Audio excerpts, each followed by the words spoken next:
Dans cette vidéo, je vais t'expliquer les 3 choses à ne jamais, jamais, jamais faire quand tu es coach sportif. Et oui, il y a 3 choses pour moi qu'il ne faut absolument jamais faire. Et c'est l'erreur que tu commets super souvent, dans 3 erreurs que tu commets. Parce que quand tu débutes, tu penses que c'est bien, tu penses que tu vas avoir des clients comme ça. Bah non, 3 erreurs à ne pas commettre. Attention, c'est parti. Bonjour, je m'appelle Anthony Chave et je suis coach sportif. Je suis également fondateur de la franchise Perform Coach qui permet aux coachs de limiter leurs erreurs et du coup de gagner du temps et de l'argent dans leur prospection. Aujourd'hui, je te dis 3 erreurs justement à éviter quand tu es coach sportif et que tu fais forcément quand tu es lancé. La toute première, c'est éviter d'être needy, on dit en anglais, d'être nécessiteux en fait, needy. Ça veut dire que souvent, pour choper un client, quand tu débutes, tu dis ouais, non mais je peux vous faire un prix, machin, etc. Tu vois, tu étais là-dedans en fait. Non, non, non. Le client, il doit sentir que tu es plein de clients et que du coup, finalement, qu'il signe ou pas, pour toi, ça ne fait pas une grande différence. Et ça, je te garantis que ça va changer beaucoup de choses. Parce que dans sa tête, il va se dire, tiens, oula, lui, il fonctionne beaucoup, il y a beaucoup de monde, il y a beaucoup de clients. Il y a même des gens que je connais, je ne le fais pas, mais qui au téléphone, tu vois, donnent des rendez-vous la semaine d'après ou la semaine dernière.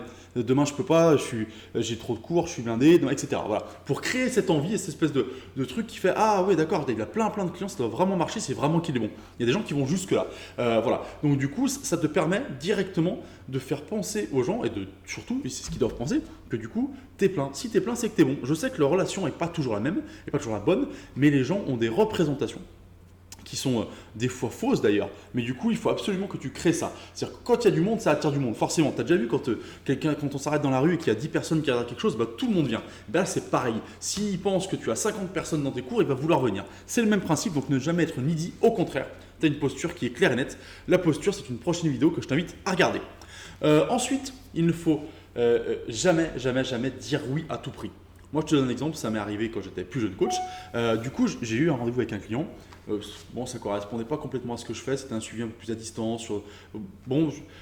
Écoute, j'ai voulu être plutôt bon, puis ça m'arrangeait de prendre un client en plus, mais du coup, je voulais être plutôt bon, j'ai accepté. Je ne l'ai pas senti pourtant. Quand je l'ai vu, je me suis dit, je sais pas, il y a un truc que je sens pas, ça va m'attirer des ondes, ça va pas être génial, ça va être pourri, quoi. Voilà.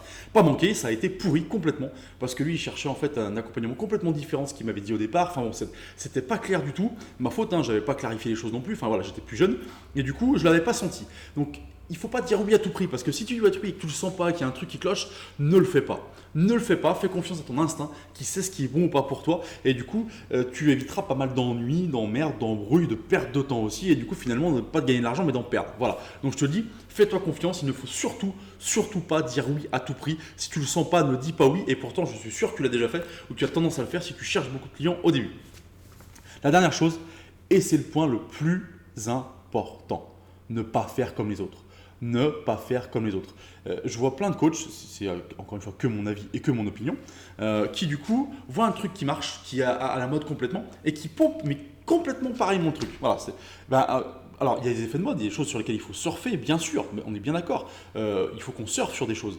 Mais copier-coller, non, parce que ça ne te correspondra pas à toi, donc ça risque pas de fonctionner aussi bien, parce que c'est pas ton idée de départ, mais surtout ça te colle pas à toi, c'est pas toi qui va le vendre aussi bien, donc non. Et puis surtout, ton but c'est d'adapter à toi ce que tu fais, d'accord. Donc que tu t'inspires quelque chose, oui, que tu copies bêtement, non. Je parlais du marketing, quelqu'un que je connais qui fonctionne, un truc qui fonctionne très très bien actuellement.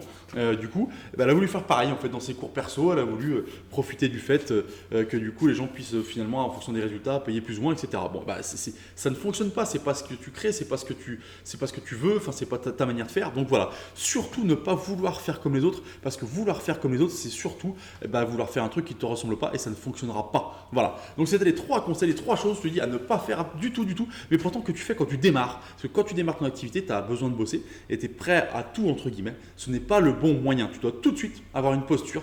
Et je dis la posture, c'est une prochaine vidéo que je t'invite à regarder. Bientôt, elle va sortir. Elle est importante, la posture du coach. Elle est super importante. Tu verras pourquoi dans cette prochaine vidéo. En tout cas, si cette vidéo t'a plu, que tu veux plus de conseils pour développer ton business ou éviter de faire des erreurs et donc gagner du temps et gagner de l'argent, tu cliques en dessous, tu as un lien, tu mets ton mail et tu reçois tous les jours une vidéo de ce type-là pour t'aider à développer ton business. À bientôt!